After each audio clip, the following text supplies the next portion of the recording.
Tume ya wabunge wa Umoja wa Ulaya kuhusu haki za binadamu imedai kushindwa kutembelea nchini Tanzania baada ya mamlaka kukataa ziara hiyo. Mwenyekiti wa kamati ndogo ya haki za binadamu ya bunge la Umoja wa Ulaya, Monile Satur, ametoa taarifa akieleza masikitiko makubwa kufuatia uamuzi wa mamlaka za Tanzania kuendelea kuahirisha ziara rasmi ya ujumbe wa bunge la Ulaya unaoshughulikia masuala ya haki za binadamu duniani, hatua ambayo kwa vitendo imechukuliwa kama kukataa kabisa ziara hiyo. Satur amesema kuwa hatua hiyo inaathiri kwa kiasi kikubwa bunge la Ulaya katika kutekeleza wajibu wake, kwani kunyimwa fursa ya kuingia nchini kunazuia uwezo wa bunge hao kufuatilia maazimio yao ya hivi karibuni kuhusu Tanzania, kufanya tathmini ya kina ya miradi ya haki za binadamu inayofadhiliwa na Umoja wa Ulaya pamoja na kushirikiana moja kwa moja na wadau muhimu waliopo nchini. Ameeleza kuwa bunge la Ulaya linaendelea kujizatiti kuimarisha ushirikiano wake na washirika wa Umoja wa Afrika ikiwemo Tanzania, lakini amesisitiza kuwa ushirikiano huo, hasa unaohusisha msaada wa kifedha kutoka Umoja wa Ulaya,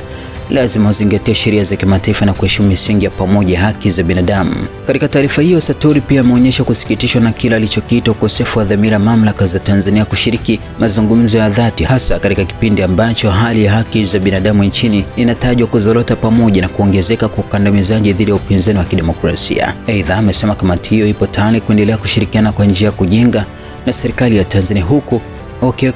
akiweka mkazo wa muhimu wa kuendeleza ushirikiano wa karibu na mashirika ya kimataifa, taasisi za kikanda, asasi za kiraia pamoja na watetezi wa haki za binadamu waliopo nchini. Licha ya vikwazo hivyo, bunge la Ulaya limesema litaendelea kutumia njia zote zilizopo kufuatilia kwa karibu maendeleo ya haki za binadamu, demokrasia na utawala wa sheria nchini Tanzania pamoja na kutathmini athari zake katika mustakabali wa mahusiano kati ya Tanzania na Umoja wa Ulaya. Mnamo tarehe 20 Novemba 2025, viongozi wa bunge la Umoja wa Ulaya waliidhinisha rasmi ujumbe wa kamati ndogo ya haki za binadamu kutembelea Tanzania. Ziara hiyo ililenga kujadili masuala ya haki za binadamu, demokrasia na utawala wa kisheria kulingana na majukumu ya kamati hiyo. Wabunge walipanga yafuatayo: kufuatilia maazimio ya bunge la Umoja wa Ulaya kuhusu Tanzania yaliyopitishwa Novemba 2025, kukutana na serikali, bunge, asasi za kiraia na wadau wa kimataifa, kutembelea mahakama ya Afrika ya haki za binadamu na watu mjini Arusha, kufuatilia miradi ya haki za binadamu inayofadhiliwa na Umoja wa Ulaya. Awali ziara hiyo ilikuwa imepangwa kufanyika Februari 2026, lakini serikali ya Tanzania iliomba iahirishwe hadi uchunguzi wa kitaifa kuhusu vurugu zinazohusiana na uchaguzi wa tarehe 29 Oktoba 2025